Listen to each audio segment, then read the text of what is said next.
pyramide des âges, c'est un graphique qui représente le nombre d'individus à chaque âge, une année donnée.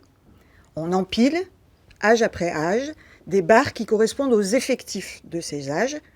On part des plus jeunes, des nouveau-nés, des bébés à la base, et on monte jusqu'aux âges élevés. On met les femmes d'un côté et les hommes de l'autre. Cette forme pyramidale est due aux barres qui se rétrécissent d'âge en âge à cause des décès. Une partie des effectifs n'atteint pas l'âge suivant.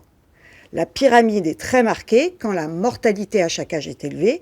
C'est souvent le cas dans les pays du Sud. En revanche, dans les pays du Nord, comme en France, la pyramide n'est plus pyramidale du tout.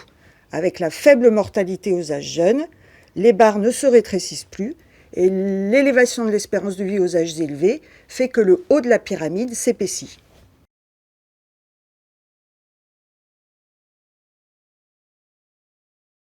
Le vieillissement de la population n'est pas seulement lié à ce qui se passe en haut de la pyramide.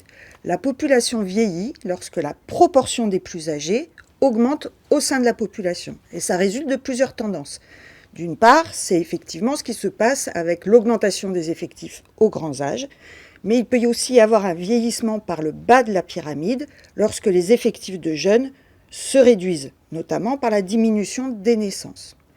Il peut y avoir aussi un vieillissement de la population lié à la mobilité géographique, lorsque dans une commune ou un département, des jeunes actifs s'en vont et les retraités y reviennent.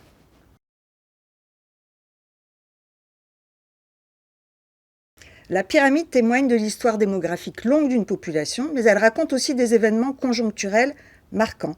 Par exemple, nous voyons des générations creuses lors des 2 guerres mondiales, liées au décès de jeunes adultes et à la diminution des naissances. Mais après-guerre, leur succèdent plusieurs décennies de générations pleines. C'est le boom des naissances d'après-guerre qui s'est prolongé par les naissances issues de ces générations nombreuses. Au fil du temps, la pyramide ondule et se transforme au gré de l'histoire de sa population.